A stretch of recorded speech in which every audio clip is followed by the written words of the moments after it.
اعوذ باللہ من الشیطان الرجیم بسم اللہ الرحمن الرحیم الصلاة والسلام علیک یا رسول اللہ الصلاة والسلام علیک یا حبیب اللہ الصلاة والسلام علیک یا رحمت للعالمین الصلاة والسلام علیک یا خاتم النبیین صلی اللہ علیہ وآلہ وسلم۔ جو بھی میرا بھائی میری بہن میری اس ویڈیو کو دیکھے، اللہ پاک امام سجاد امام زین العابدین علیہ الصلوۃ والسلام کے صدقے اس کی تمام پریشانیاں دور فرمائے اور اس کی ساری فیملی کو سدا شاد و آباد فرمائے۔ اللہ کے ولی اولیاء اللہ، ان اللہ کے ولیوں کو اولیاء اللہ کو اولیاء ہی پہچان سکتے ہیں، اولیاء تحت قبائی، یہ اللہ کی قبا میں چھپے ہوئے ہوتے ہیں، ولی کو ولی ہی پہچان سکتا ہے۔ خواجہ با یزید بسطامی رحمت اللہ تعالی علیہ،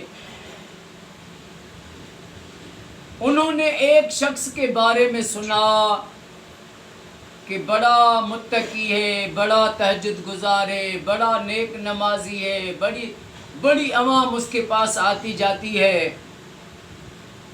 تو خواجہ صاحب نے فرمایا میں بھی اس کے پاس جاؤں، دیکھوں کہ یہ جس نے اپنے آپ کو اتنا مشہور کر رکھا ہے۔ تو یہ وہاں پر اس کے پاس اس سے ملنے گئے۔ جب وہاں پر اس کے پاس پہنچے تو ان کا ایک غلام بھی ان کے ساتھ کٹھے تھا، ان کا مرید تھا، وہ بھی کٹھے تھا۔ جب وہاں پر پہنچے دیکھا کہ وہ شخص جو ہے بڑی عوام کی رش ہے اور بڑے جو ہیں لوگ اس کے پیچھے۔ وہ جیسے مسجد سے نکلا تو یوں کعبے کی طرف رک کر کے وہ چلنے لگا، اس کا راستہ تھا تو اس نے اس کا منہ ادھر ہی تھا کعبۃ اللہ کی طرف، اس نے نیچے جو ہے تھوکا۔ تو خواجہ با یزید بسطامی نے کہا کہ یہ درویش نہیں ہے، ولی نہیں ہے، مجھے اس سے نہیں ہے ملنا، واپس چلے آئے۔ ان سے پوچھا کہ سر آپ سرکار چلے بھی وہاں پر اور اس کے ساتھ جو ہے ملے بھی نہیں، فرمایا وہ جو لوگوں کو گمراہ کرتا ہے اس کے پاس ادب ہی نہیں تھا، کعبے کی طرف جو تھا اس کا منہ تھا، اس نے تھوکا کیوں؟ جس کے پاس ادب نہیں اس کے پاس فقیری نہیں۔ سبحان اللہ، کتنی بڑی بات ہے۔ درس ہے ان لوگوں کے لیے جن کو حق کی تلاش ہوتی ہے کہ کہاں سے اللہ والوں نے نقطے پکڑے ہیں۔ لوگوں کو تو بس دکھا دیتے ہیں نا کہ بس ہم جو ہے بس بڑے نمازی ہیں، بڑے نیک ہیں، لیکن اس کا کردار۔ خواجہ با یزید بسطامی وہ ہستی ہیں جنہوں نے رب کی بارگاہ میں دعا کی، یا اللہ مجھے محبوب مصطفیٰ حضرت محمد مصطفیٰ صلی اللہ علیہ وآلہ وسلم کا جلوہ دکھا، دیدار کرا۔ عوام کہتی ہے یا اللہ ہمیں مدینہ دکھا، ولی کہتے ہیں یا اللہ ہمیں مدینہ بھی دکھا اور مدینے والا بھی دکھا۔ حیات النبی ہے نا میرا آقا کریم۔ تو رب نے خواجہ صاحب کو اعلان کیا کہ میرے محبوب تک پہنچنے کے لیے تجھے 2 دریا کراس کرنے ہوں گے، ایک ہے آگ کا، دوسرا ہے خون کا۔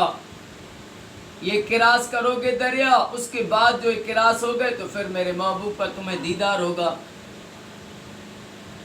اب خواجہ با یزید بسطامی نے عرض کی کہ یہ تو میں کیسے کر سکتا ہوں؟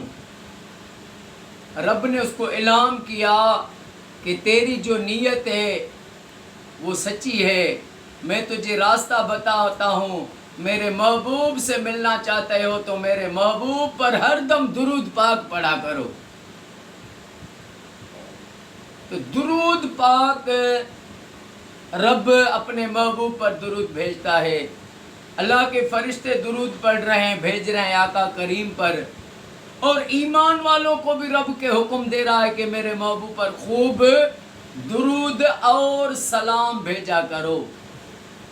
اللہم صلی علی محمد و آل محمد، الصلاۃ والسلام علیک یا سیدی یا مرشدی یا رسول اللہ صلی اللہ علیہ وآلہ وسلم۔ درود اور سلام، جب بندہ درود سلام کی جو ہے عشق میں آ گیا، آقا کریم صلی اللہ علیہ وآلہ وسلم کے درود پڑھنے میں لگ گیا، یہ بھی روایتوں میں آتا ہے کہ اللہ کے ایسے بزرگ گزرے ہیں جنہوں نے ساری زندگی آقا پر درود پاک پڑھا، جب دنیا سے گئے تو ان کی قبروں سے خوشبو آتی رہی۔ صرف یہ نہیں ہے کہ دنیا سنورے، دنیا سنور جائے گی، صلوات پڑھنے سے آخرت سنور جائے گی، اس کی 7 پشتوں تک فیض آئے گا، رنگ لگ جائے گا جو میرے نبی پر ہر وقت کثرت سے درود و پاک پڑھے گا۔ تمام میرے بھائی، میری بہنیں، آپ کو میرا ہر ویڈیو میں یہی درس ہوتا ہے، آپ درود پاک پڑھیں، ہر دم درود پاک پڑھیں، اور اپنے گھر میں لاکھ درود پاک پڑھوائیں۔ ہم گھر گھر میں لاکھ درود شریف پڑھواتے ہیں فی سبیل اللہ، ہر مسلمان کے گھر، اہل سنت والوں کے گھر، اہل تشیع والوں کے گھر، اولیاء اللہ کے مزاراتوں پر، قبرستانوں میں، ساری زندگی آقا پر درود پڑھنے میں گزاریں گے، مرتے دم تک اللہ پاک نصیب کرے گا ہمیں۔ اللہ پاک میرے آقا کی ساری امت کو فرقے وارث سے بچائے، اللہ پاک میرے وطن کو قیامت تک اپنے حفظ و امان عطا فرمائے، پاک فوج کو فتح عزت عطا فرمائے، اور اللہ پاک علی اصغر کے صدقے میرے آقا کی امت کو قیامت تک فرقے وارث سے، جھگڑوں سے بچائے۔ السلام علیکم ورحمۃ اللہ وبرکاتہ۔